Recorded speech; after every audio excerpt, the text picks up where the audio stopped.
We lost the world when adults was not able to put their foot in somebody's in general public. Ms. Womack, if you still alive, I really want to know where that's coming from.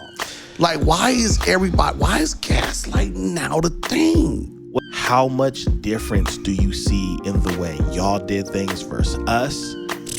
And then the way we did things versus your children, your kids. What is the best advice you could give a YN who's really lost and really trying to find their way? Woo!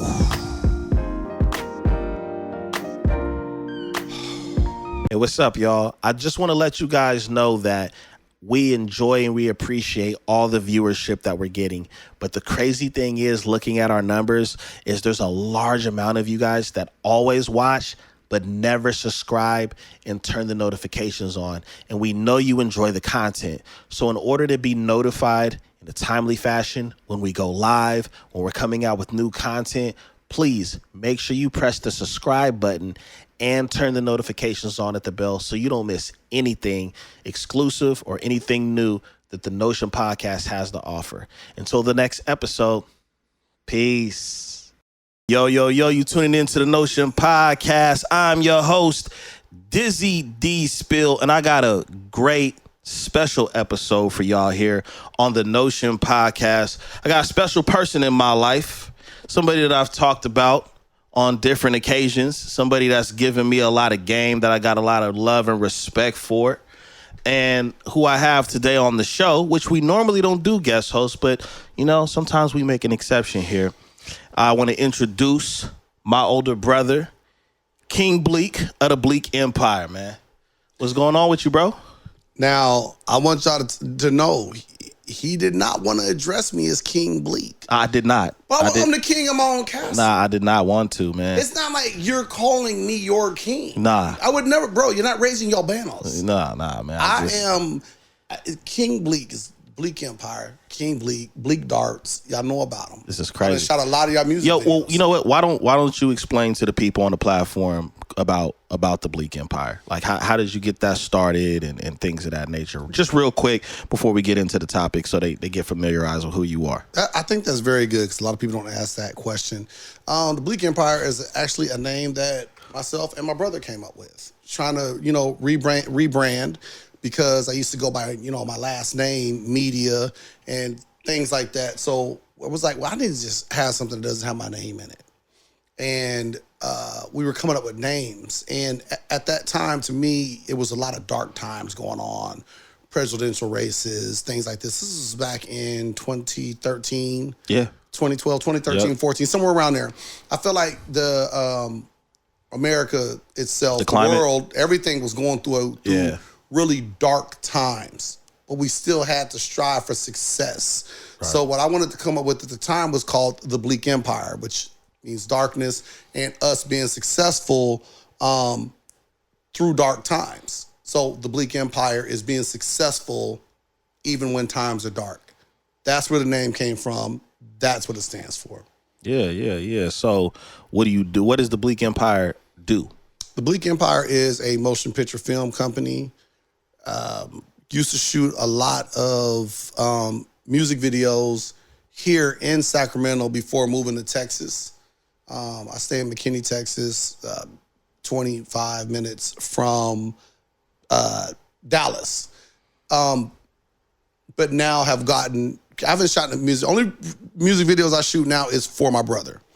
I do not shoot music videos for anybody else, just exclusively for him, because now I shoot films, short films, feature films, whatever. When I started out with a Canon T2i, so anybody that's watching that knows where I started from. T2i was pretty much when the game just started. Mm-hmm. You had the T2i, you had the 7D, and then you had the 5D Mark II at the time.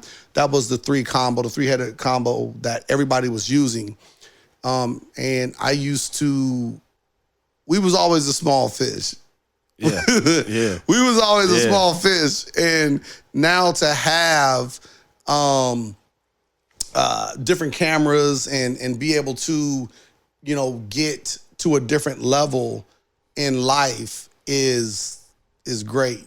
You know, now I shoot solely on Red cameras. I have two. I have a Raven and a Raptor. For you guys that shoot and know. I do not like to shoot on Sony cameras. Shout out to Dev. That's a forever rivalry too. He sent me, did I tell you he sent me something on Instagram? Oh yeah, I know. Did I tell you that? No, I think he told me. He was like, yeah, but I was trolling your brother. Yeah, he sent me like I'm a Canon user. Like I'm still a Canon user. Don't send me something like I'm a Canon user. I love Canon. Right. Canon is my first love. Yeah. But in order to get to, more professional level and better things, you gotta upgrade. Yeah, you do. So I went to Red and, that's where I'm at. And I love Red. Been shooting on Red now for some years and love it to death. That's funny, man. Well, as far as our journey with what we're doing, because when you look back on when we first started doing all of this, I was doing mixtapes. You know what I'm saying? You had the Canon T2i. We was going to parks and different areas, shooting videos, having ideas about high-speed chases for music videos and stuff. I still have them. And then you look now. And, you're into short films and I'm doing podcasting, and then we get together every now and then and we drop like a single for, whatever project I got going on and stuff like that. When you look back, does it trip you out?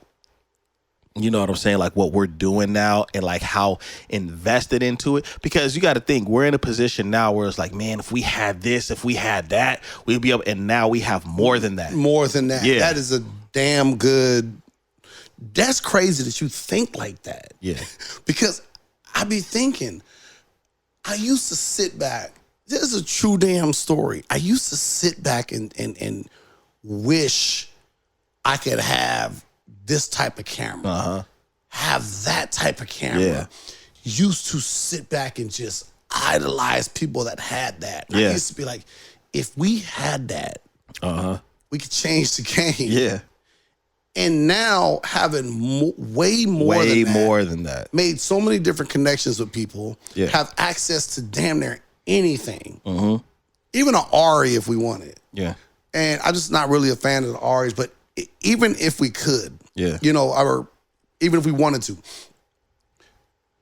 And then you're sitting here like, well, damn, we done jumped into so many other things. The podcast, your clothing line, things that we didn't do back then. Family. Yeah. Me jumping into films now and not primarily music videos. Right. So now when you look at something like that, you're like, dang, we would have to go back.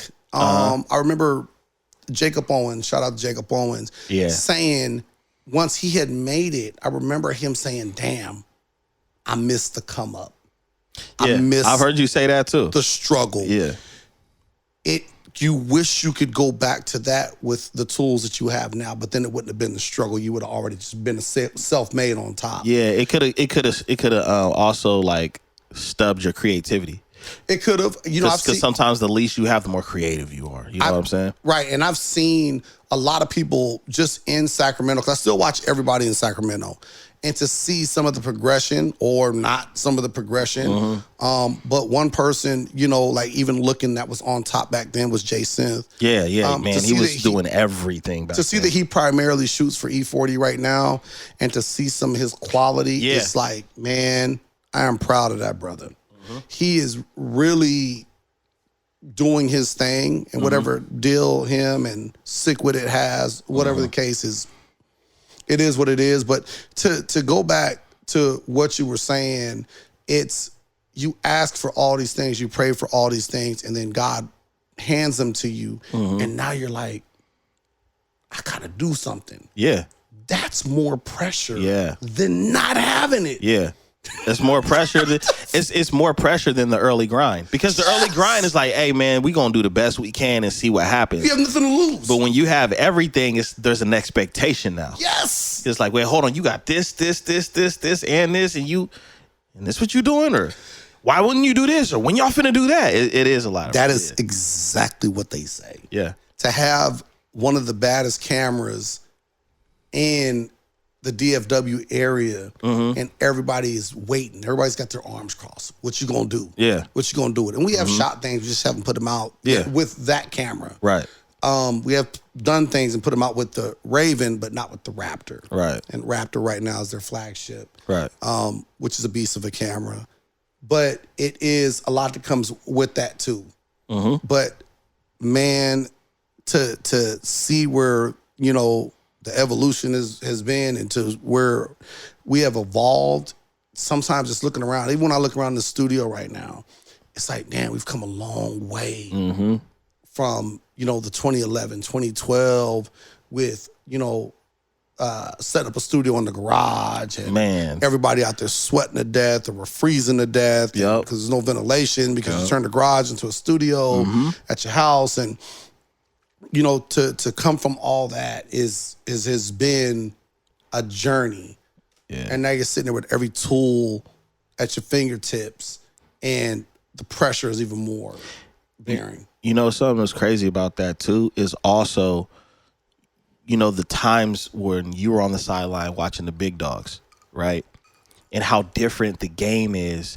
I'll even say before the DSLR era, just when you used to watch music videos and you used to watch everything on TV when YouTube wasn't what it is, how different the creativity was. You know what I'm saying? Like, how do you feel about that? Like, you being in the position of where you wanted to be, you're finally in that position. You finally have those resources, but in the example I'm giving is like a lot of younger people wouldn't know these names, but like the Hype Williams and the Benny Booms and those guys that were directing videos and kind of getting into movies and stuff like that. But the creativity behind the scripts and video concepts, it seems has changed. If you look at the Benny Booms, the Hype Williams, people like that, they're really calm now. Yeah.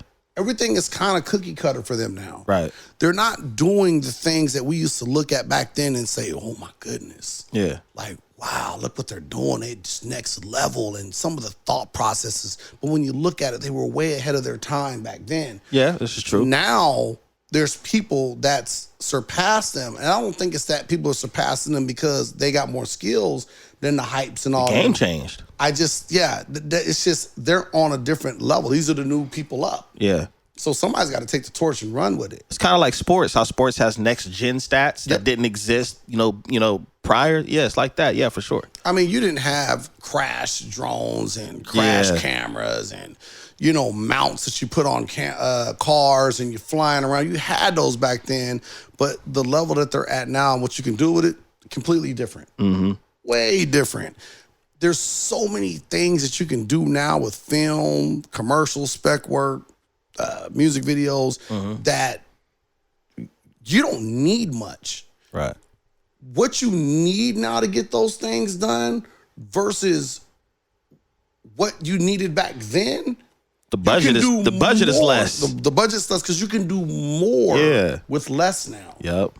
I remember hearing about Michael Jackson spending $5 to $7 million on music videos because of everything that you needed to get the look and from appearances and everything to now you could probably shoot something just as similar, more crispy for pennies on a dollar because of what you could do with special effects, equipment, drones, and things like that, you know, to get that look. You can now, you know, like I have a GoPro here that, you know, I didn't cut on, but you can go with a little GoPro like this and you can do a lot of things. Where back then the cameras were about as big as this room. So in order to get these cameras places, it costs a lot of money. Yeah. The productions outweighed the artists, the background dancers, everything. And nowadays, you don't even see that no more. No, you don't see background dancers. You don't see background dancers. You don't see none of that stuff no more. It's all about you don't even see the. Remember, like most artists that sung had choreography of some sort, right? And you don't see that anymore.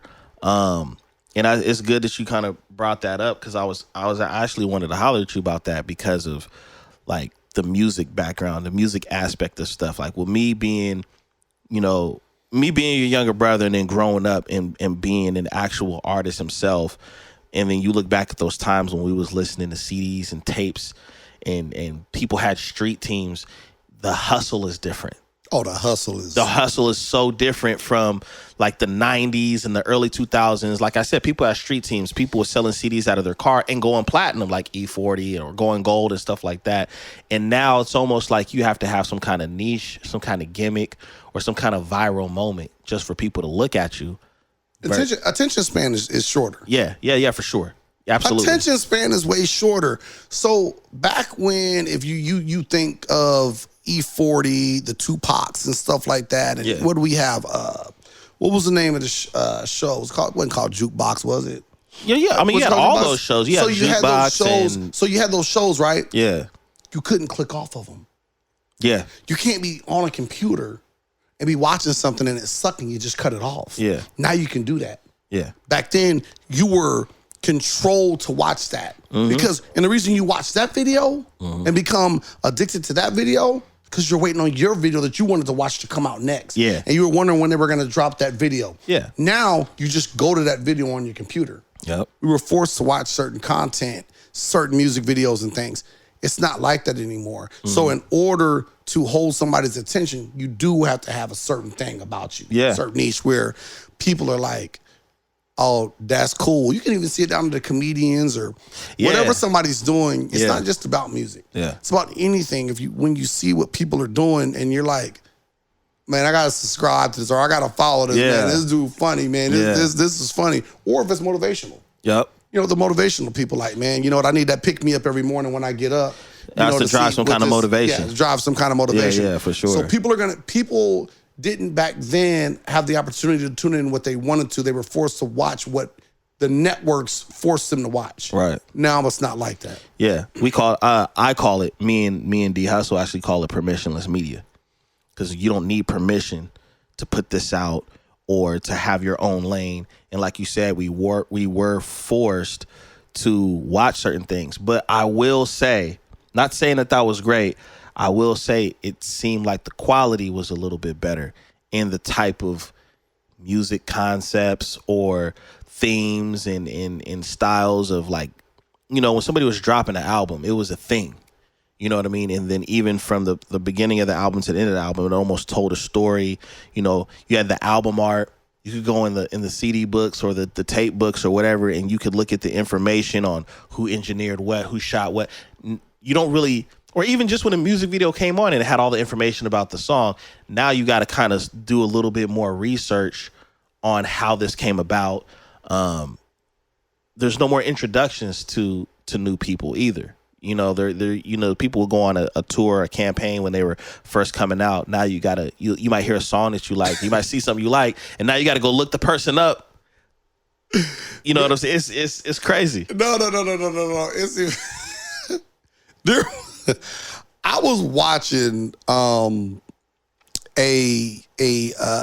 live show. Didn't have nothing to do with music or none of that. Right. And the guy was on there talking about an artist. Here's the difference. He was talking about an artist.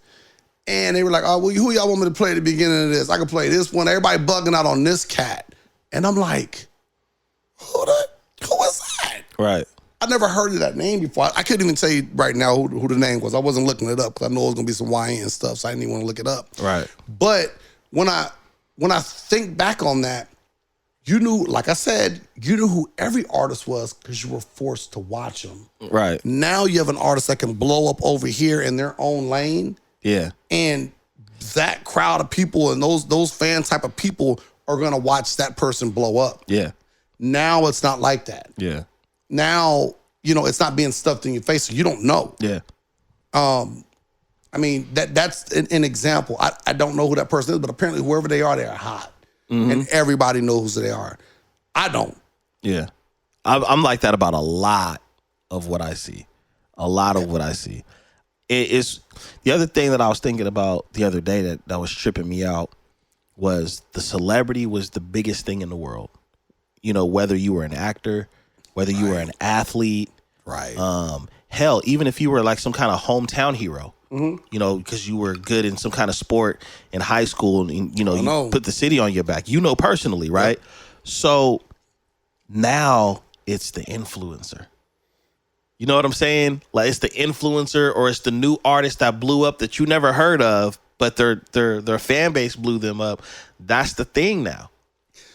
You know what I'm saying? Well, and I don't say it's, you I gotta don't put say the it's work in to just, get to that. You do. But what I'm saying is the new, in my opinion, what I see, the new celebrity is a streamer, some kind of influencer on social media, maybe somebody that's an artist of whatever art form they're in, because it's almost like it's almost like the gates have been open for anybody to walk through, and versus it being just this person was signed to Def Jam or this person was a big director at Universal or whatever the case it is. You know, it was more enclosed and almost like a gatekeeping type of thing. But when the internet really exploded with YouTube and streaming, it allowed for people to say, this is what I do and this is what I'm about. And if you like this and you want to see this all the time, you can come over here at this time in this moment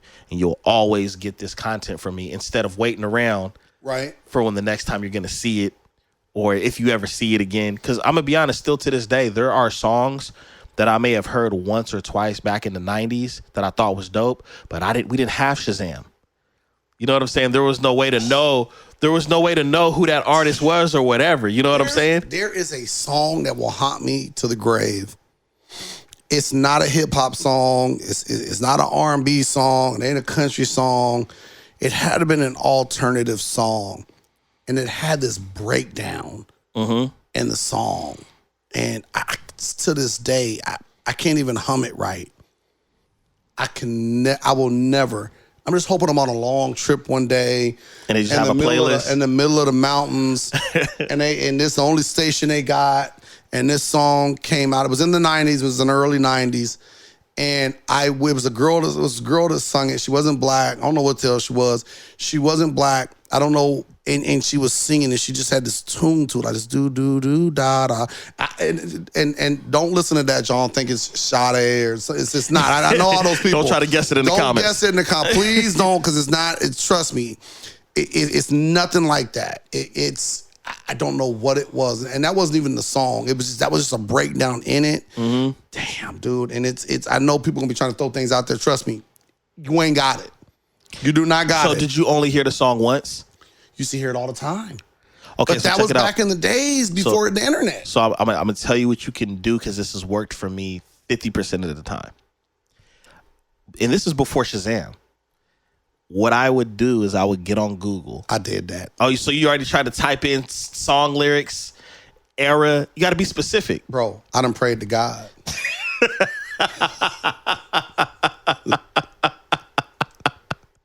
You think I'm playing? I'm not even being funny. Please, God, put this song. Please let it just play. It is the only song in my life that I have not found. Really? I need that song. Hey, has it ever been a moment where you was driving and it was a playlist, like if it was satellite radio or Apple? Because this has happened to me before. And it's a song that you was looking for, in the beginning of the joint hit, and you think it's it, and it's not. It's something else, or it's a remix. Here's the problem. Here's the problem. Like I said, the part that I remember is the hook. So I would have to hear the whole you'd have to song. Hear the whole song before. Yes. Yeah. To hear that part, because that was the hardest part. Right. So that haunts me to this day. Yeah. I don't know where it's gonna be, when it's gonna play. I just know whenever it does, it's gonna be a dirty joke, and it's gonna be playing at the wrong time. I don't know what I'm gonna be doing. It's gonna be the wrong time, and it's gonna come up. Might be one of the most important times in my life. Right. And God may be like, you either gonna pull out your phone and watch and Shazam this, or you gonna lose this opportunity. Which one you wanna do? What you wanna do? And I'm gonna tell you right now, I'm taking that chance. I'm gonna take that chance. I'm gonna Shazam. I might be like one of these, you know what I'm saying? Oh, hold on, let me cut my phone off real quick. Yeah, but really, hearing the Shazam and hearing that buzz and be like... in the middle of an awards acceptance speech? Bro, if I was at the Oscars or something, and I'd be like, you know what? I'd like to start off with thanking God, my creator. And Hold on, y'all. Give me a minute. Let me Shazam this real quick. This real quick. Okay, cool. I like to think such and such a song. I promise you, man. This is a true story. I have a couple songs like only that. one. So let me do. You know what's crazy, and he's gonna trip out when he hear this. It's crazy. There was a song when I was living with grandma in Mississippi for junior high. Mm-hmm. I got the idea from you. I go to sleep with the radio on, right? Right. But then I got swift with it because I would try to catch songs that I liked. So that's when I would have a blank tape in the radio. So if I heard something I like, I could record him real quick, right? Right. And so it was, but I was at grandma's. I forgot I ain't have my setup, my DJ mixtape setup. I just had a little Biloxi joint. You know what I'm saying? No tape is in there. So it was a song I heard. I thought it was cold. I woke up out of my sleep. I'm like, I can't. And I was like, I never heard the song again, right? And then when me and mom was staying in Visalia, I was with Harold. We was in the car with his mom, and the shit came on the radio. And I couldn't think of. There's no Shazam, dog. There's no way. I'm just like, I'm trying to remember the lyrics a little bit. Never heard that song again after that. See, if I thought if I would have, I felt it's like a dirty joke or something. Yeah, man. even if I would have had that opportunity. Yeah, what would you? What could you do at that time? You know what I'm saying? Let me tell you something right now. I would have looked at my watch. Now, if this was right now, and I heard this on the radio. Okay. I would look at my watch. Okay, it's this time. All right. I call that damn radio station. At this hour, at this minute, you was playing this song. Who was it? Right. And I would be trying to figure it out. Yeah. Just over that song, because I feel like if I get this song, I've conquered life. Lord, it's like that. God can it's come like take that. Me. God can come take me. It's like that. It will, and it's a reason. Here's the reason. So people probably wondering what it is about the song. Right. It was a song I would think about that would get me hyped up before I ran track. Oh, okay. Okay. So there's only two songs like that that I thought about when I was running track. It was that song and The Shiznit by Snoop Dogg. Those are the two songs, and one of them I can't remember. And Snoop Dogg's was if that artist would have been black, this would have been figured out. Yeah. Let me tell you something. One more thing I want to mention about that. This is just how crazy I was about the song. What's up? I put on the top one, because it was a song that played on the radio, so it was a popular song, right? Right. I put on the top 100 songs of the early 90s to try and find it, and still couldn't find it. Listened to it all the way from California to Texas. Never came on. That's crazy. It's terrible. You got to pick. You should probably try the year. Did you try the year? I know what the year was. The year was between 93 and 95. But I don't know. You don't know what year it came out. Yeah, there you go. There you go. Yeah. Because I know when I used to hear it all the time. Right. But how I know it didn't come out in 91. Yeah, it could have been an older song for sure. Yeah, that makes sense. Yeah, I'm hurt. So let me ask you this, man. We got a age gap. Okay. But I have always related to your generation because I was always with you. Right. Watching House Party. You put me on. I tell everybody all the time, my brother made me watch all the mafia movies, the Goodfellas, the Scarface, the Donnie Brasco's, Casinos, all of it. Mom would have been pissed, right? So my thing is, I don't know if a lot of people understand that my generation is considered millennials. When people talk about millennials, I believe they're referring to like your kid's age. But your kid's age is Gen Z. Which makes sense. You guys are X, they're Z, right? So what I wanted to ask you is when you see the world, because you've seen different, no pun intended, different worlds, right? You've seen some of the 70s, you remember the 80s, you grew up in the 90s, you've seen the early 2000s, the 2010s, 2025. So what our generation being right up under yours, right? As far as in Gen X and millennials, how much difference do you see in the way y'all did things versus us, and then the way we did things versus your children, your kids? Man, you need to be playing some I'll Be Short Night and Day right now, because that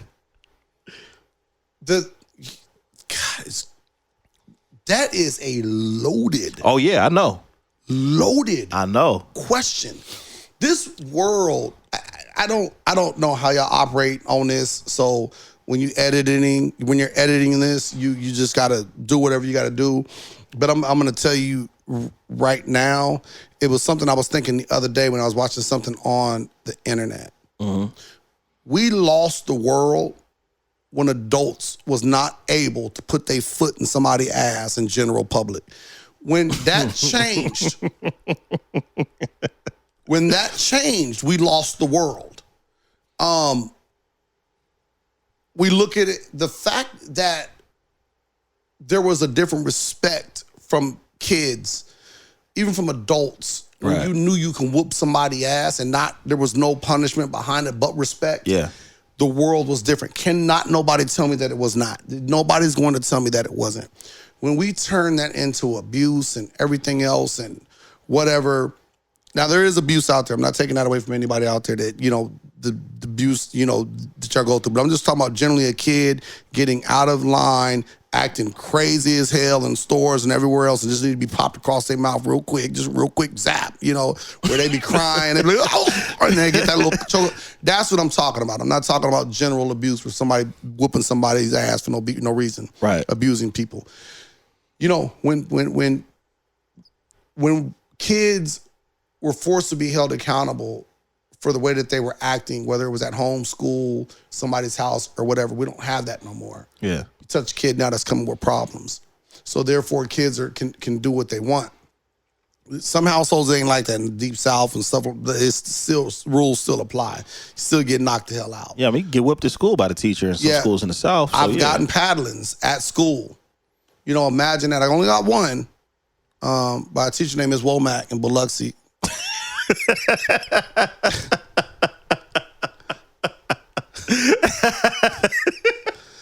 Ms. Womack, if you still alive, I'm gonna meet you at Starbucks in Biloxi or Gulfport, where we was at. School was called. The school was called Lopez, and I got beat for something that wasn't even it was a dude in there named Jerome. Well, Jerome, if I see him busting your ass. Jerome got me a paddling. And the teacher was like, next person laugh, going to see Ms. Womack. And Jerome started biting on his nails real fast because that's the reason we was all laughing in the first place, and it was the way he was doing it. And I tried my best. I couldn't. I started laughing because, when we process things different when people do stuff. Yeah. So I started laughing. I got sent to see Ms. Womack. Miss Womack, and everybody noticed teachers back then. We see them now and they're like 4'3". Yeah. But when we was in school, teachers looked like they was 7'8". Every teacher was huge when you were a kid. When you was a kid, man. It was never eye level with your teacher. I think I was looking at Miss Womack waistline. I don't know, but she had this paddle. The paddle was big, but people think that for all y'all that don't know what paddlings is, they got these little holes in these paddles, and they're wood. Yeah, they're wood. But what the holes is for velocity. So you ain't no stopping. Ain't no wind between your ass and that paddle. Is to let the holes in there so they can swiftly pop you. And the crazy thing was Womack was like, okay, well, it was honestly like depending on your crimes. Like, what was you in there? You was laughing. Okay, well, it ain't gonna be severe today because you was just in there laughing. So I'm gonna give you 3 or 4 hits. You knew your hits. I don't tell me the hits. I want to think it's 15 of them, and only when 7 come out, I'm good. Yeah. But they would say, okay, you can get 6 hits, 6 pops. But you would get 6 pops, and then your parents would come up there, to get you. They call the parents, Terrence, it is, real quick, and, this is what happened. That ain't the case now. That is not the case. You hear about a teacher putting their hands on a kid, it is national news. Oh, yeah. That blows my mind compared. Because I don't want to touch anything touchy. I don't. But it needs to be said. Back then, we wasn't blowing up buildings. We wasn't shooting mass shootings of kids, wasn't building bombs in the bedrooms. We was a lot of things. We was just living life. You could go outside and ride your bike, and your kid is 8, the street lights don't come on. You're not at home worried about who took them or snatched them. you knew your kid was gonna come home. Now they was coming home to an asshole, but they was coming home. Yeah. You know, now ain't the case. Your kid is, you don't have eyes on your kid for 30 minutes to an hour. You are calling every federal agency in your town. Yep. We didn't have to worry about those things back then. They were going on. I'm not speaking for everything, but now the majority. Yeah. And that's the difference that I see. It's not the same. There's no discipline. You cannot discipline your kids the way you did, so therefore they live differently. Well, what I don't appreciate, and like I said, I know for a fact our generation can relate because I feel like our generation was the last generation to do the things that your generation did when they were young, right? And the thing with me is that the concept that I see with the world, because a lot of people say, oh, the world is soft, or the world is too sensitive, the world is this. My problem is the things that are being perpetuated about how it should be. They make it seem like it's a one-size-fit-all situation. So if, for example, we grew up off getting our ass whooped. Right. There's people out there that say, well, I disagree with that, and this is how you should discipline your kids. Right. That's a one-size-fit-all situation. That's not necessarily going to be the case because, for example, you can't give an office building the same rules and guidelines and safety precautions as somebody that work in the warehouse. Right. You see what I'm saying? Understood. So when people make that assumption or people make that statement, because you have a lot of people, a lot of younger people too, that they're learning words like toxic and trauma and stuff like that. And let's keep it real. Those are real words and those are real experiences. But what happens is people manipulate that stuff into avoiding accountability, right? To their advantage. Yeah, that's what I'm saying. So you're accountable for something you did wrong, but because the person handled your punishment or they handled you reprimanding you, they did it. They were toxic. They were abusive. They were this. They were that. And again, to your point, there is real abuse out there. We got whooped. We knew people that got beat. Yes. You know what I'm saying? It's a difference. Straight up. It's a difference. There's a difference. We didn't get beat. And let's keep it real. We got discipline. We got discipline. And to keep it real, and I'll speak for myself on this one too, 90% of my ass whoopings were earned. I will say that, right? I 100% of mine was earned. 100% of my ass whoopings were earned. And probably 5% of his ass whoopings were courtesy of me. And probably 15% of my oldest brother's ass whoopings were because of me. Because I was holding out. Yeah. I'm the guy you want on a bank robbery or the crime. I ain't giving up. I'm not giving up. I'm not giving up nothing. I'm not confessing to nothing. We all getting this ass whether you want to or not, whether you agree to it or not. So, that's funny that you bring that up. But yeah, they be earned. But to the point of what you're saying, it's different. It's really different. And I really don't like the fact that everybody uses words to their advantage, like the narcissists and the toxics. I would say the trio, but there's so many. There's the narcissisms, the toxics, the gaslighting. Somebody told me misogyny. one time. Somebody told me I was having a conversation with somebody, in just general conversation, and they was like, I think it was somebody at work. It's not even anybody like in a relationship, right? And they're like, oh my gosh, you're gaslighting me. What do you mean? You can't just be throwing. People just throw the word out for no reason, man. Yeah. We could be talking about like a couple slices of pizza. Like gaslighting me on the pizza slices. It's for everything now. Everything. It's for everything. I'm so glad that the word narcissist is dying out a little bit. Yeah. Unless I'm just not on social media like that. The word, oh my gosh, bro, it's anything that you did. Mm-hmm. It's anything that you did where the word narcissist. Mm-hmm. I mean, you can be like, hey, let's go to the store real quick. Hey, hurry up, though, it's a little hot out here, the gas. We need to get rolling, man. Let's get to the store. Mm-hmm. You don't need to be talking to me like that. I wasn't even talking to you in no kind of way. See, that's what narcissists do. They say everything. Everything was that. You get what I'm saying? Yeah. Did you see that wreck that we just passed by? No, I didn't see it. Did you not see it, or you just telling me you don't want to see it because you got an attitude? I didn't see it. Why you raising your voice? See, that's what narcissists do. Yeah. God, dog, bro. Yeah. It was every single thing. Every single was thing like man. that. I'm so glad it took years, many years. But now they on to the gaslighting is the main one right now. Yeah. It's Gaslighting.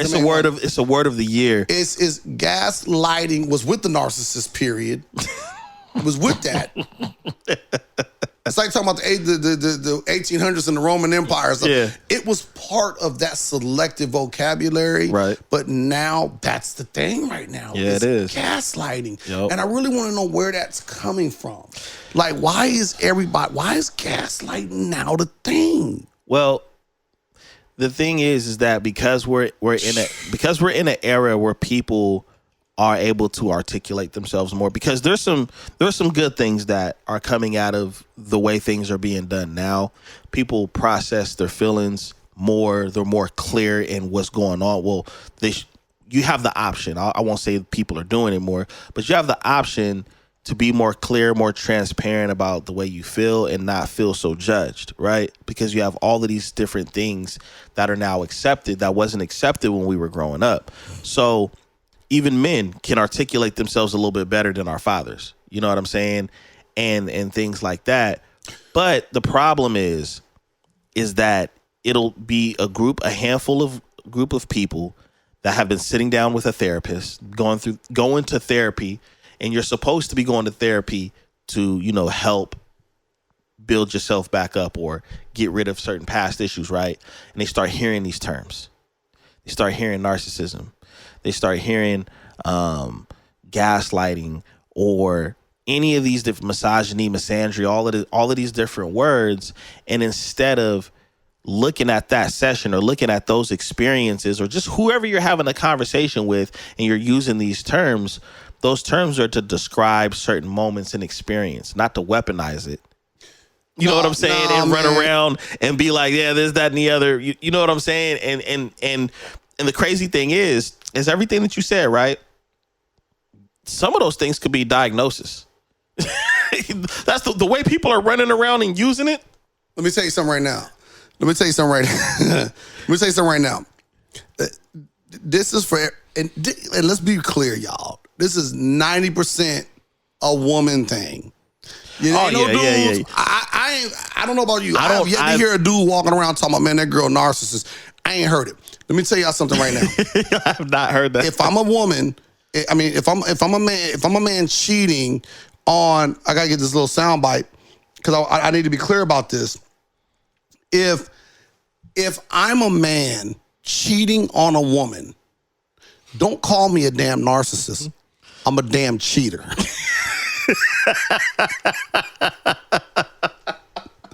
If I lie to your ass about something and you catch me, I'm not a narcissist. I'm not a gaslighter. I'm a goddamn liar. Okay? Bottom line. Stop hijacking. Let me be a cheater. Let me be a liar. Let me be the old school crimes. I want the old school crimes back. These new words, I can't keep up with them. I want the old school back, man. Hey, but that's real. I want the old school back. Hey, they are grouping crimes under one crime now. Crimes under I can't keep up with that. I need a book. Get something that I can buy at Barnes and Noble so I can keep up with y'all. Gotta have an app, man. Yeah, somebody calling me something. I don't want, nowadays somebody call you something and they're like, hey, you're this. You got to be like, hold on, give me a second. You didn't take the trash out. Okay, you just say I didn't take the trash out. Say I'm lazy. Don't call me this name. Right. Like it's no need, but I think it's more that the names sound more harsh. Yeah. Than cheater or liar. Yeah. Narcissist, gaslight, make it sound like you done set some stuff on fire. You sound like a almost like a dictator or some form of terror. You know what I mean? Approaching. But something you said earlier that helped me understand how we got here. You said that when I asked you the question about the different generations, you said there's no longer are the days where you could just whoop somebody's ass for being out of line. Right. That's one of the reasons why you have so many people being bold running their mouth. Because when we were coming up, you couldn't just say something to somebody or call somebody something without getting cold cocked in the nose. You know what I'm saying? So, I mean, and social media is a great example. I'm gonna be honest. I'm with the smoke a lot of times in the comment section. And when somebody tries to attack me online, the first thing I say, I bet you can't even fight in real life. They can't. Because people picking up guns now. Ain't no fighting. Well, not only that, you either have people, if it's in real life, people don't want to throw hands, right? But you also have people on the internet that have the privilege of hiding behind a device and talking crazy to you when they would never say it in person. They would never say it in person. And so what it does is it empowers and it emboldens people to feel like they really did something. And you know what makes it worse? Because it's a digital world, people will like your comment to really make you feel like you him. You know what I'm saying? And it's like when we were coming up, bro, you had the term stand on business, right? If you said something about somebody or somebody heard that you was talking about and they approached you in real life and you had to stand on business or you had to punk out. Here's the thing, though. People think that that's new. There used to be a lot of what do we call them back in the days? This used to be a whole bunch of cordless phone bangers too, where dudes be on the cordless phones talking stuff there. And you know how they would do it back then? Like Jody and Rodney on Baby Boy? Yeah, so the way they would do it back then was they would wait till a break came up, like Thanksgiving break or Christmas break, because they knew they had time. So these are the original trolls? These are the original trolls. Okay. They knew they had time before that ass was getting cashed in. So there was a dude named Dante. Shout out to Dante Breeden. He's a light-skinned dude. I name drop. I'm not like these new age dudes that be saying shit, be subliminal. I call people out by their goddamn names. Dante Breeden was a light-skinned dude. He was high yellow. He looked like a bag of bread. And this dude, he was that light. This dude was whipping stuff to me. My boys Corey and Ken. Shout out to the homies Corey and Ken. And he went to my school though. He went to Bakersfield High. Shout out to the Drillers. A lot of shout outs today. So I told him, I said, dog, you can talk noise to these two dudes, but you know you got to see me. Right. As soon as Monday hit, when we come back from Christmas break, I'm delivering your ass a Christmas gift. And it's going to be an answer, but you ain't going to do nothing. You ain't about that life. And this. And it's like, God, you know you can't fight. I said, bro, I'm pulling up on you. I went the first period, bro. He wasn't there. I waited for him in the morning. I knew he had to come. So I knew he was going to try and slip up in there, right at 7:31, late. He's going to catch tardy to keep from getting that ass with me. But you ain't going to run from me all day. He worked because BHS though, like an old college. It was an old Bakersfield college. Yeah. So you had to go all the way across. I was all the way to the IT building where the student store was. He was all the way over to the econ building. I said, I'm finna get him. Everybody knew that the ass was coming because it was just got around. You know how it was. Everybody be talking. Bro, I was walking across and he know it. And everybody that was there, they know it. They knew what it was. I was walking across the IT building. I had people following me like Tiger Woods at the Masters on the 18th green. I had millions of motherfuckers behind me. And we was following. And I seen him over there. His girl came running to me. Shout out to Joy. Joy came running to me. Please don't hurt him. He's fragile. I'm whooping his ass. I walked across there. He was sitting there. Well, I was trying to square up with him. I'm not one of them dudes that's gonna be sitting there talking, rubbing noses, dudes we want. I'm coming in with swing.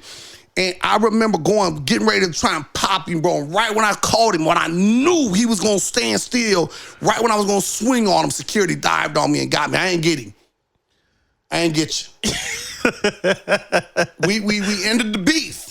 I think he switched schools, but I ain't get you. But that's what I'm saying, though. Yeah. So you had to really deal. You had to really deal with it. You had to deal with it. So it wasn't really like that. And a guy my size, back then I was like, 6 foot, 145, 50 pounds, compared to now I'm 6'3", 270. It was a difference. Damn sure ain't nobody running up on me now. Damn sure ain't nobody running. I ain't never had too many people run up on me, but they damn sure ain't running up on me now. But back then they really didn't either. Right. And that was one of the things was, especially being a high profile athlete, what we was talking about earlier. Yeah. They wasn't gonna let us fight, not let me fight. Right. So they ended up jumping on me, sending me to class, and then they took him to the office because that's just how athletes was treated. Right. Get out of here. You never was here, but you getting detention. So, but shout out. Dante, you should be happy because you were one of the original internet gangbangers before internet came out. So shout out to you. You should do a documentary and patent it that you was one of the first trolls. You was one of the first trolls. And that's to ever do it. No, it's being serious. No, I'm thinking about that when you said cordless phone gangbangers, and I thought I was like, I forgot about how much shit people talked over the phone, and a lot of times they knew they was never gonna see you. No, he was finna see me. He wasn't gonna see Corey and Ken. But I was going to fight for my friends.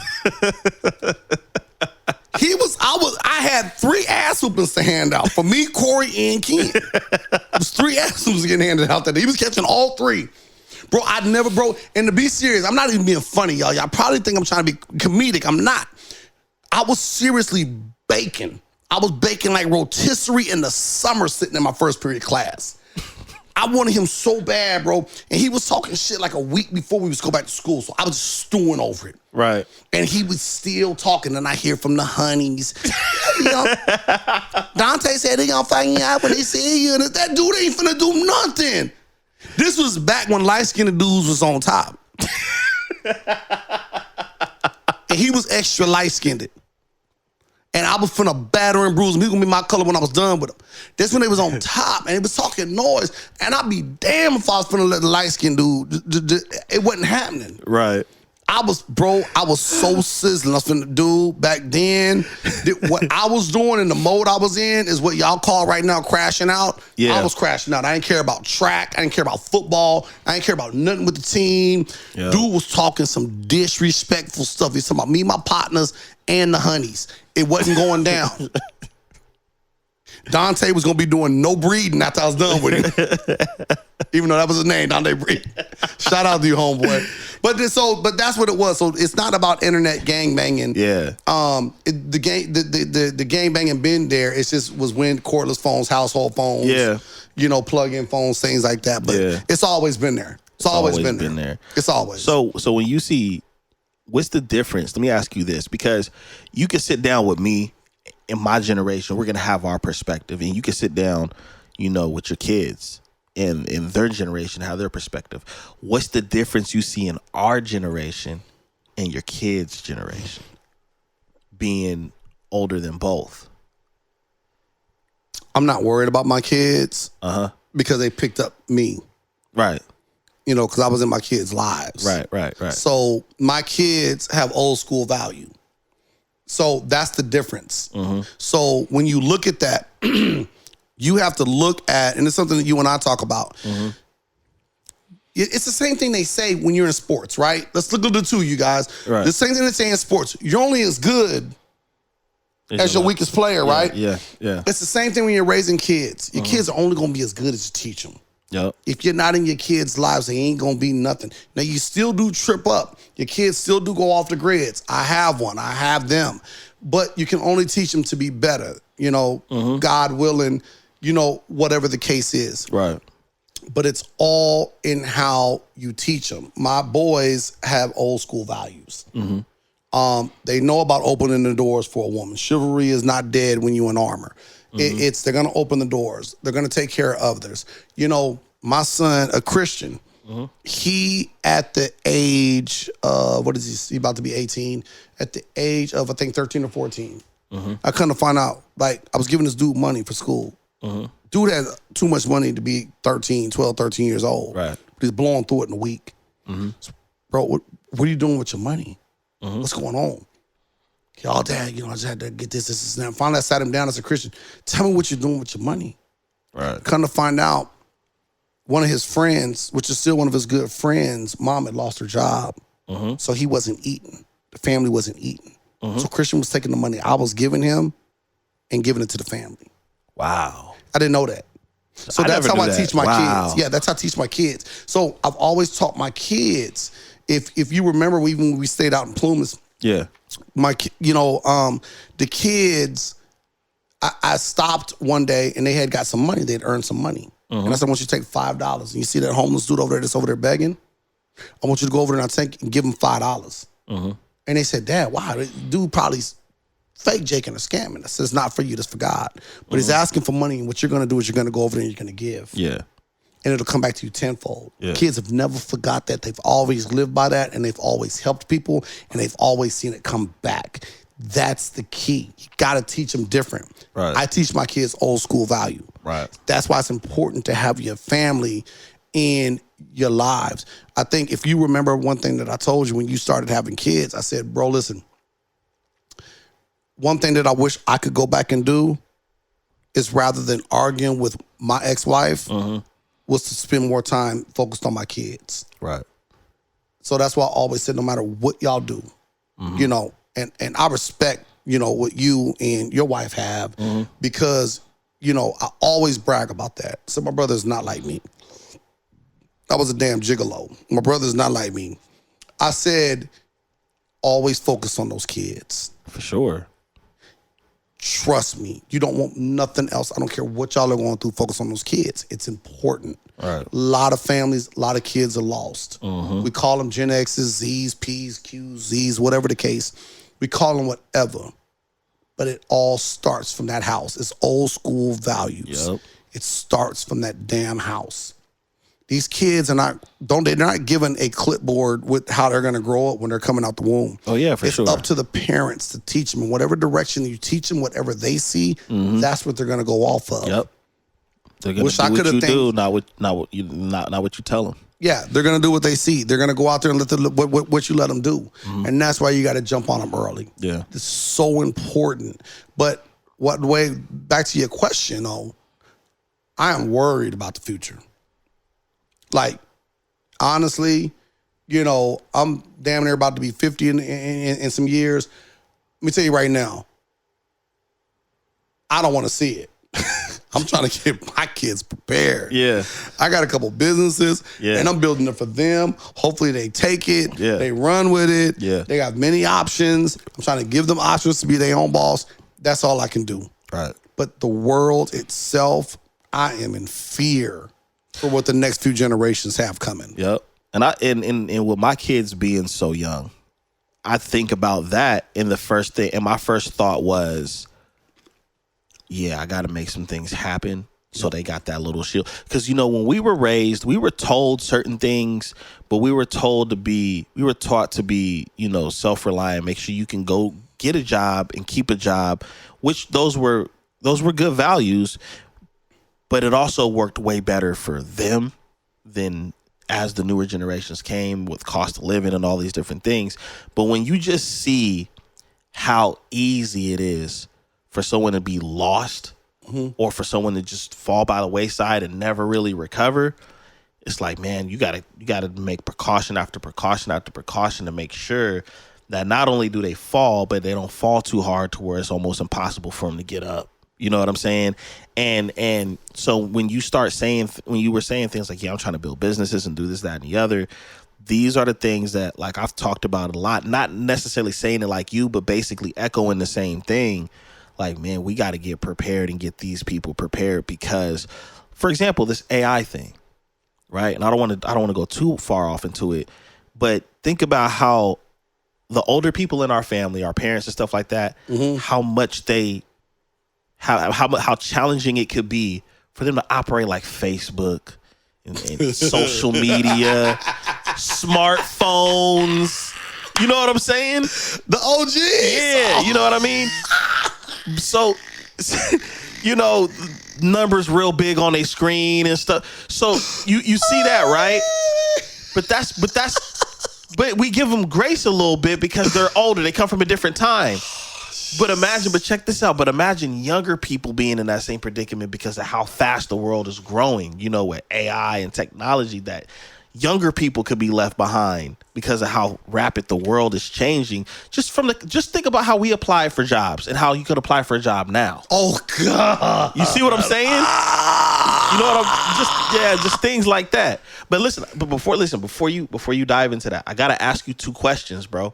Because you gave this Family Matters moment, man, about the kids, right? Like, you know, you're handing out money, to the homeless and stuff like that. I'm sorry, y'all. I got to pour a drink for this one. Go ahead. I got to ask you 2 questions pertaining to that. Go ahead. The first question is, what made you be that type of person to where when you see a homeless person, you try to, because I've been with you dozens, thousands of times where we'll be just going to Pet Boys or we'll be going to grab some food and we park at the light and there's a homeless person right there and you fumbling in the change or whatever. Hey, Coops, you got a buck or something? You've always been like that with wanting to give homeless people something forever. So that's no cap. I just didn't know the kids picked up that. So my question is, the first question is, what made you like that? And the second question is a funny one. Why do you hate littering so much?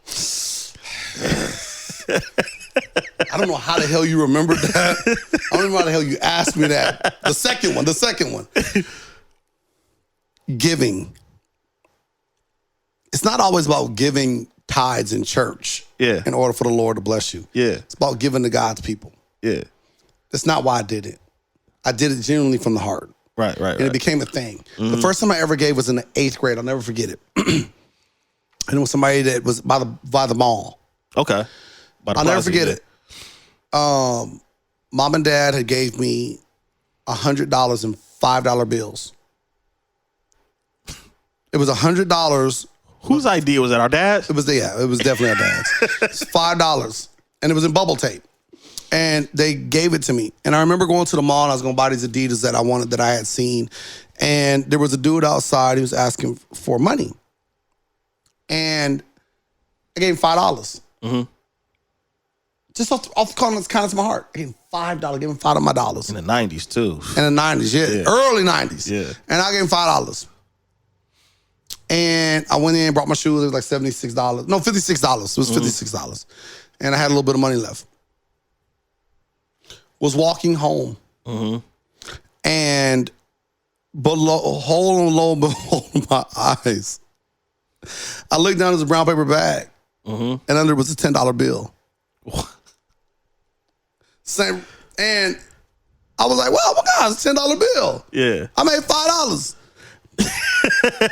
At the time, I wasn't even thinking, oh my goodness. I never thought about what it was. Yeah. And because the reason I gave him that was from my heart. It wasn't because hopefully I'm going to get something in return. Yeah. But I got that. It probably wasn't until maybe 10, 15 times later, I'm like, what the heck? Every time I give something to somebody, I'm getting something back. Yeah. And I realized it was through Christ. It was through the heart, and God was rewarding me. Right. And it was like, and I think that was because God knew I wasn't doing it for nothing more than from my heart. Right. And so he rewarded me. The rewards have become bigger. Yeah. Huge. Yeah. But God knows I don't do it for that. Right. He knows genuinely in my heart. It's from my heart. Right. Nothing else. Right. Because I don't have to give nothing. Just keep it. Yeah. But like a lot of people do. People always say to me, they could be lying. That sign could be this. They make more money on the corner than we do at work. That's not my business. Yeah. Because I don't know. Now, there are times, I will be honest, y'all. There are times when I pull up and I be getting ready to grab them couple dollars in the thing and I be like, damn, he got on a new pair of Airwalks. Now, I know that they not expensive. I'll vouch for this time that you're talking about. And I'm like, he got on better shoes than I got on. That's the story I'm finna tell. Go ahead. We were in L.A. and we was going out to L.A. and Vaughn was with us too. I don't even know if he remembers. And we were in L.A. We were going to the Garmick District and the Slots Inn because we stayed in Bakersfield, so that was the best thing to go get all the jugs that are there, right? Yeah. So we were I think we like went into like a McDonald's or something, got something real quick, and we were walking out. And as we were walking, and I already know this about you, as we were walking, it was a homeless dude sitting. You know how people sit up and their back is rested against something and they got their feet out and crossed? Right. We were walking and we're like having a conversation, laughing and stuff. And the homeless dude, he was closer to you. And you said, I just not remember hey this. man, you got any extra spare dollars or whatever? And you were walking and it was this quick. It's like, hey, you got a couple extra dollars or something like that? He's like, yeah, man, your shoes look better than mine. Anyways, you went right back to the conversation. And I remember looking down at his kicks and they was fresh. Bryson was with us, I think. Yeah, I think Bryson, me and Bryson were laughing about it. But Bryson told him he stank. Yeah. And I was laughing. It reminded me of that scene in Class Act when Wedge was collecting his money. Man, he had what was dude's name? Dougie Doug against the locker. And he was like, where my money at, man? You gonna get high, you gotta pay. And how his feet was dangling with the fresh, brand new tags on the J's, and he was talking, and he was like, I'm sorry, Mr. Wedge, it was a long line at the bank. With some brand new kicks on. And so, but you've always had that kind heart to give, but you've always been aware of like, hold on, man, you way too fresh, man. There's no dirt. You can't come out here. You at least need to be missing an arm or something, or you know what I'm saying? Your cigarette pack been through. You look like it's got a couple broken cigarettes in it. You just can't be in here fresh. Me and you look like we need to be trading places. Right. Like, you can't be that damn fresh. Right. I'm not giving it up. Sell the shoes. Sell the shoes. But I've given to so many people, I know the scams. Yeah. You just came out of Kmart with those. Yeah. I don't care where you pick and say, big lots. I don't care. Them joints is crispy. Yeah. I got at least a scuff on my joints. Yeah. Regardless of what the cost is. So it's taken out of my heart immediately. Yeah. God has at least given me that to know that, no, we're not giving money to him. Right. He at least got about 2 bands in the back pocket. And I'm not doing that. Now, I do give money for creative signs. And it's only because they're creative. And I done see some good creative ones. I was one of the first people to see, I just want some money for a beer. You getting $1, you getting $5. You getting that. Back in the day. You ain't getting that now, but I remember that 15 years ago, 20 years ago. I just want to drink. Boy, you got $5. Yeah, bro. That's creative. That's straight true. I got to give you money for that. But that was, that case. And then what was the other one you was questioning? Littering. Why do you hate when people litter, or why do you hate like just the concept of littering, period? Let's not tie down this episode. Let me talk to y'all for a minute. Why you got to do the Stephen A's? Because this is a serious subject. I'm on the Notion podcast right now. So excuse me for my French. I hate you fucking litterers. And I know hate is such a bad word. I don't understand how I'm at a McDonald's drive-thru and I'm waiting for my food behind some people. And it's only us. Right. It's only our culture. Right. It's only our culture. And you feel that rather than going through a car wash or going to the trash can that's up front, you want to dump all your goddamn trash and old ketchup packets right at the damn drive-thru window. Doesn't make any sense. Right. Right? That is one of the reasons why I hate littering. Now, the second one is going to blow y'all mind. So, I decided one day I was driving and I had a drink. And I was like, I don't want stuff in my car because I had brought a brand new Lexus. It was a 400. It's a 3. It was a 400. But I wanted to say that because I know he's going to call myself. It was a 3. It was a 300. I got photos, y'all. It was a 3. The backs of the cars don't look the same. It was LS 400. It was a 3. It was LS 400. It was a lowercase 300. It was an LS 400. And I was driving on Highway 5. Matter of fact, where was I on 5? I had to be between here and Stockton. And I was driving to the Bay Area. And I rolled the window down and I said, F this. I'm going to throw this drink out the window. And my arms are long, so I thought, I'm going to throw it. And I threw the damn drink and it caught the window on the side of the thing and blew up all in the car. I said from that point forward,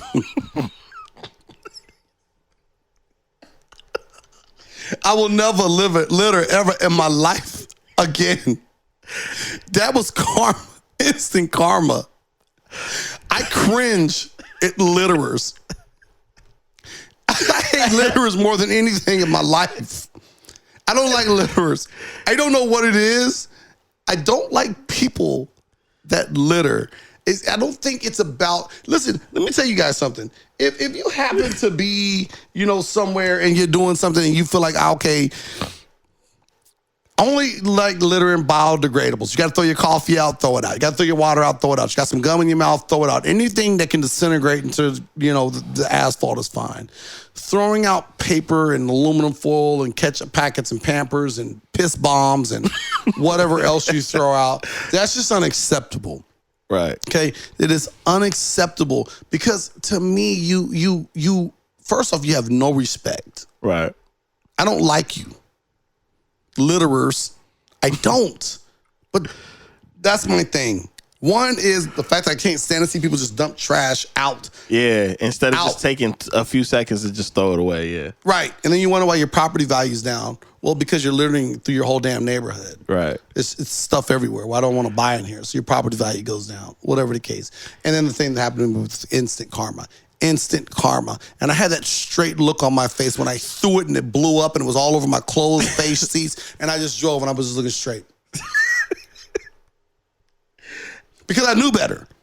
I knew better. The thing is if you're a gamer, you play like Call of Duty, I know you can relate to what he's saying because there's been plenty of times when you try to throw that grenade and it decided to throw itself back at you. That's what I thought about. That's the first thing that popped in my head. It was like gaming or something like that. And I know you were heated in that 300, man. I know you were. Man, I had a foe, man. You would have never done that in a 4. That's how I know it was a 3. But that's a funny story. We got to talk about that one time. Me and my brother had the same car, but for some reason they just didn't look the same.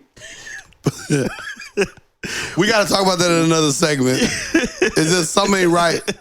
And it was the way that we was washing our cars in my mother's driveway and how he stood back and looked at mine. He looked at his. We both had 91 Lexus LS 400s, and they was clean. It wasn't beat up and been through a lot of wars. You know what I'm saying? They still look like the Nas videos and stuff, right? At least mine did. And so we're in the driveway and we're joking and we're laughing. We're washing our cars and, we should come up with a car club, man. You know what I'm saying? The Luther brothers, you know what I mean? And we're just joking, right? And so after we dried him off and we kind of hit him, and my brother, he has this thing where when he's excited, he gonna go in on the commentary like, hey man, my stuff be sitting kind of fresh, cuz, you know what I'm saying? I mean, look at the rims and so he's going on and on. He's like, hey man, they can get fresh sitting in the driveway. And I was like, hey man, your car look a little different, man. I think you got a 300. You know what I'm saying? He ain't got it right. We had just got through shining these cars up. We was shining them. Sun was out. We was getting ready to hit the scene. I think he was finna head out somewhere. I was finna head out somewhere. We was shining these joints. We both ended up at the back of both of each of the cars. And my brother was just finishing off his stuff. And then he looked over at mine and he was looked over at his and he was like, hey, man, I think you got a 300. It was one of the most funniest moments in bro history. I will never forget.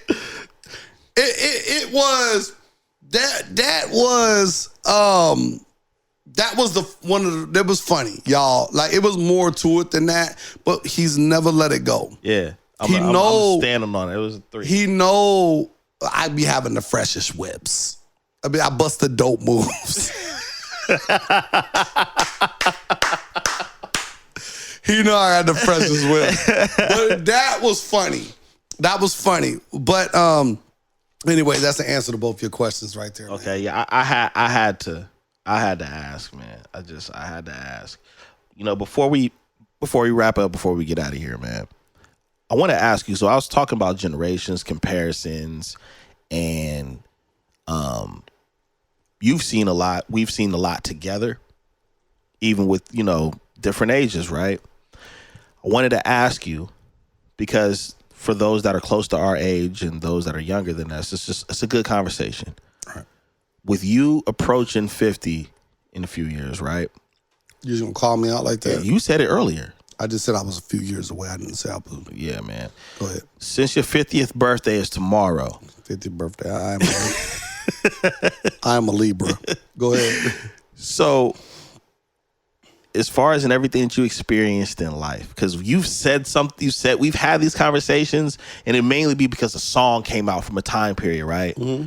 What was your favorite era that you lived in where you just enjoyed life and even the bad wasn't so bad?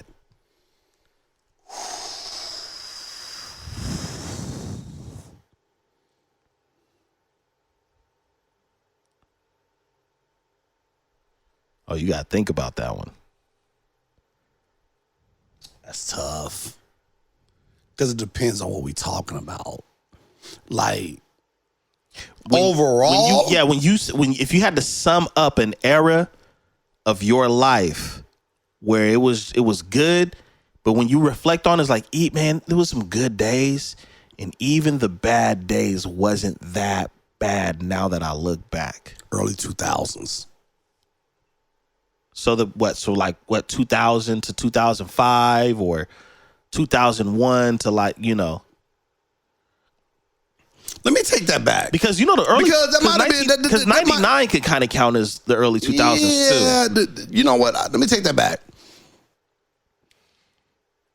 I struggled a lot between 2000 and 2005 that I think that it taught me a lot. Okay. So maybe that's why I look at it like that. But you talking about just raw having fun? No, I'm just talking about in general. If you had to sum it up and be like, this time in my life, it was cool, man. It was kosher. It was chill.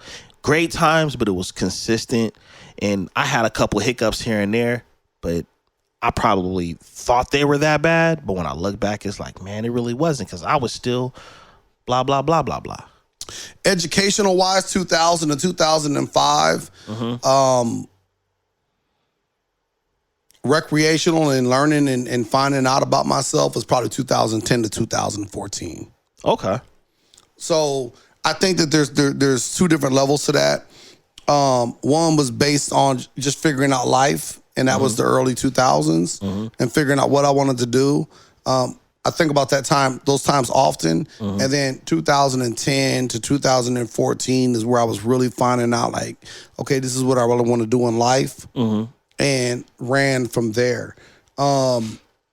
Stressful times in my life was probably 2020 to 2023. Yeah. 2022, something like that. Man, I think a lot of us can vouch a lot of for us that. would probably say that. We'd probably say that, yeah, for sure. So, financially in 2020 to 2023 was the best years of my life. Right. Well, even up until now, but living has been ruthless. So, yeah. Yeah, those I could break it down like that. That's the best way I could break it down, because I can't put them all together to where it was just one stream of just, oh, this is just so dope. Yeah. I can't do that. I'm gonna be honest. For me, it was junior high. Even with me bouncing around. If we talking adulthood, are we talking about? I see. That's what I asked you. I said it could be any time. Shit. I said you just summing up those years, but to complement what you said, as far as adulthood, I would say probably the few years before COVID. Let me tell you, those 3 or 4 years. I would say that 2014 to 2019, it was cool, man. It was cool. We had bought our house. We got married and stuff, me and Bree, and we had a lot of ideas going into 2020. I thought those years were cool, but not that. But the bad wasn't so bad. If you talk about balling out, having a great ass time, only 95 to 98. Oh yeah. 95. If we talking that type of shit, 95 to 98. Yeah. Dude, 95 to 98. Oh my gosh. Yeah. Oh my gosh. Yeah. Wowzers.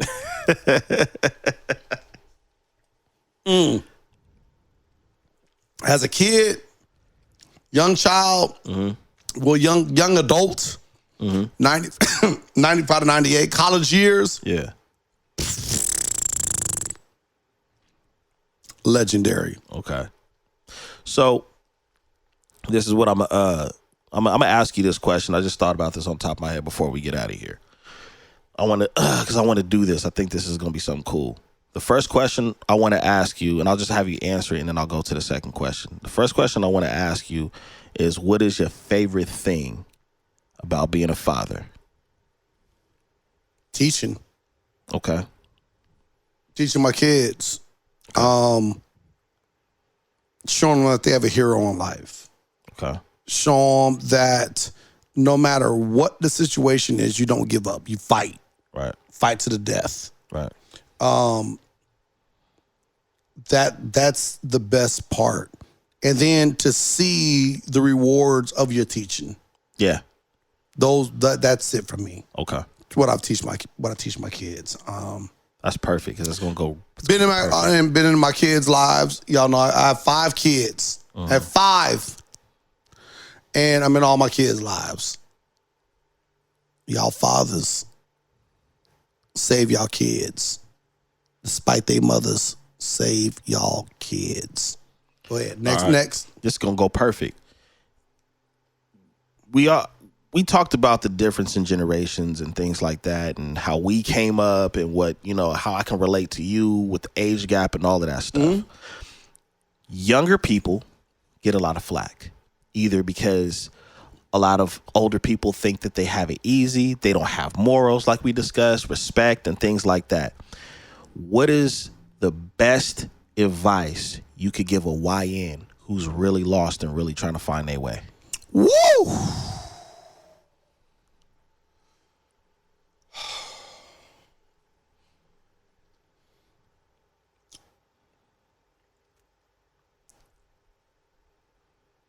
Some of y'all YNs out there, AKA young niggas, regardless if y'all know it or not, y'all are some of the smartest people out there. That's why y'all are hustlers. That's why y'all are YNs. Take that knowledge and turn it into legal dollars. Not with the I, with the L. Legal dollars. Whatever you've invested, whatever you've done, take that and turn that into some land. Turn that into a business. Turn that into your greatest. Let that achievement protect you from your greatest fear. Okay. That's what I can tell you. Hope is not gone for y'all. Hope is not lost for y'all. I've talked to a lot of young ends, young ninjas. I've mentored a lot of young ninjas. I've done a lot. I'll talk to any of y'all. Y'all can contact me anytime. I'm a great mentor. They call me the counselor.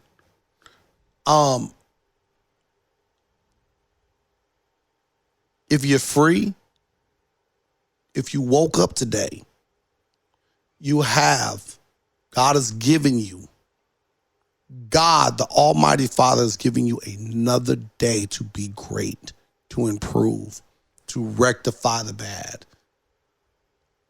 Ask for forgiveness, give your soul to Him, and you will be great. You do not have to be on young ninja stuff.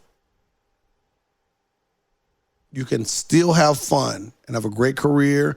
You can still have fun, make a lot of money the legal way. There's a lot of things you could do.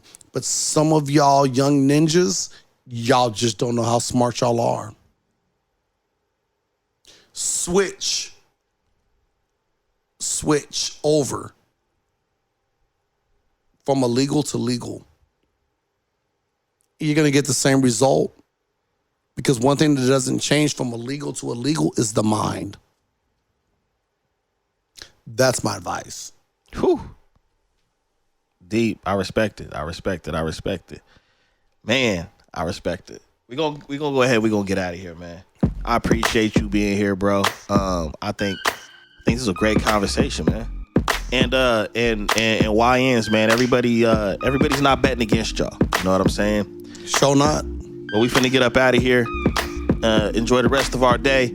You've been tuning in to the Notion Podcast. I am your host, Dizzy Dspill, and I had a great special guest host with me, my older brother, King Bleak. I might bring him back, man. He might have him on here with the rest of the guys. But anyways, you know where you can find him? You can find him on all platforms as The Bleak Empire. All platforms. Everything Bleak Empire. Tap in. Until next time, peace.